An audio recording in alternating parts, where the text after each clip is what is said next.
আজকের আমি বিএনপির চেয়ারপারসন বেগম খালেদা জিয়াকে কেন আপসহীন নেত্রী বলা হয় এটি নিয়ে একটু আলোচনা করব। নতুন প্রজন্ম অনেকেরই অজানা বেগম খালেদা জিয়াকে কেন আপসহীন নেত্রী বলা হয়। 1981 সালে বাংলাদেশ আওয়ামী লীগের সভাপতি নির্বাচিত হন শেখ হাসিনা। ওই একই বছর শহীদ প্রেসিডেন্ট জিয়াউর রহমানকে হত্যা করা হয় এবং শহীদ প্রেসিডেন্ট জিয়াউর রহমানকে হত্যার পর বিএনপির হাল ধরেন বেগম খালেদা জিয়া। শহীদ প্রেসিডেন্ট জিয়াউর রহমানকে যখন হত্যা করা হয়, দেশের শাসনভার ক্ষমতা গ্রহণ করেন তৎকালীন সেনাপ্রধান লেফটেন্যান্ট জেনারেল হোসেন মোহাম্মদ এরশাদ। 1986 সালে সাধারণ নির্বাচন অনুষ্ঠিত করেন। এই নির্বাচনে আওয়ামী লীগ, জামাত, বিএনপি কারো এরশাদের অধীনে নির্বাচনে যাওয়ার কথা ছিল না, কিন্তু তখন একমাত্র বিএনপি বেগম খালেদা জিয়া ছাড়া আওয়ামী লীগ এবং জামাত এরশাদের অধীনে নির্বাচনে অংশগ্রহণ করে। তখন এটাও কথা উঠছিল যে আওয়ামী লীগের সভানেত্রী এরশাদের কাছ থেকে মোটা অঙ্কের টাকা নিয়েছে। 1991 সালের নির্বাচনে যখন এরশাদের পতন হয়, 1991 সালের নির্বাচনে আওয়ামী লীগ ধরেই নিয়েছিল তারা সংখ্যাগরিষ্ঠতা অর্জন করবে এবং মন্ত্রিসভা গঠন করবে, কিন্তু দেশের জনগণ ভোট দিল কাকে? বেগম জিয়াকে। জিতে গেল তার বিএনপি।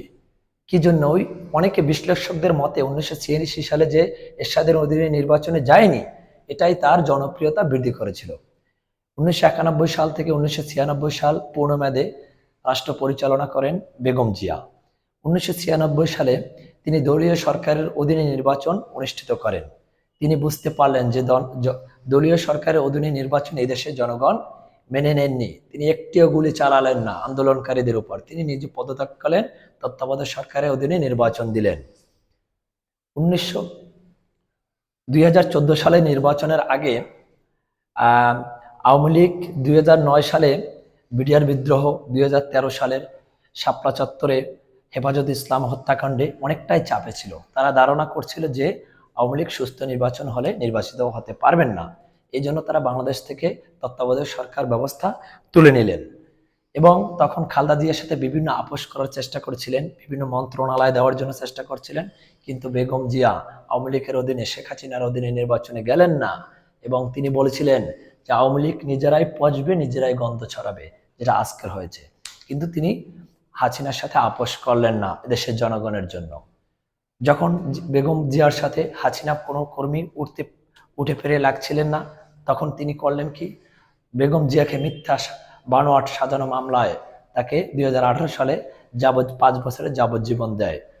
তারপর ঢাকা কেরানীগঞ্জ কারাগারে না রেখে ঢাকার পুরনো কারাগারে রেখেছিলেন, যেটাকে 2016 সালে পরিত্যক্ত ঘোষণা করা হয়েছিল। কিসের জন্য? শুধু প্রতিহিংসার জন্য। দেখেন, বেগম খালেদা জিয়াকে শহীদ প্রেসিডেন্ট জিয়াউর রহমান একজন সেনাপ্রধান ছিলেন, বাংলাদেশের একজন রাষ্ট্রপ্রধান ছিলেন এবং বেগম খালেদা জিয়া এদেশের বারবার 3বারের প্রধানমন্ত্রী ছিল। এই সুবাদে একটি সেনা নিবাসে বাড়ি দেওয়া হয়েছিল, সে বাড়িটি থেকেও বের করে দিয়ে হয়েছিল। তিনি সেদিন বলেছিলেন, আমি কেঁদে কেঁদে কারোর কাছে বিচার দিচ্ছে না, বিচার দিচ্ছে একমাত্র আল্লাহ রাব্বুল আলামিনের কাছে। দেখেন আজকের সে আওয়ামী লীগের পজিশন কোথায় আর বিএনপির পজিশন কোথায়। আজ দেখেন এই 2024 সালে 5ই আগস্টের পর এই যে আওয়ামী লীগ নামে দলটি যে আজকে নিষ্ক্রিয় হয়ে গেছে, কেউ তার মুখে নামটাও নিচ্ছে না। আর দেখেন বিএনপি এই 16 বছরে কতবার চেষ্টা করেছে আওয়ামী লীগ যে তাকে ভেঙে টুকরো করে দেবে, কিন্তু পেরেছে? পারেনি। একমাত্র ওই বেগম জিয়ার সততা ও নিষ্ঠার জন্য আজকে দেখেন লাখ লাখ কোটি কোটি জনপ্রিয়তা কার? বেগম জিয়ার। সে একজন বৃদ্ধ মহিলা, তারপরে সে দেখেন তার ছেলে সন্তান, তার পরিবার রেখে কতটা বছর নির্বাসনের মতো একটা বাড়িতে ওই ফিরোজায় বসবাস করতেন, কি একটা গৃহকর্মী দিয়ে। তার ত্যাগ সম্পর্কে এই বর্তমান নতুন প্রজন্ম অনেকেই জানে না।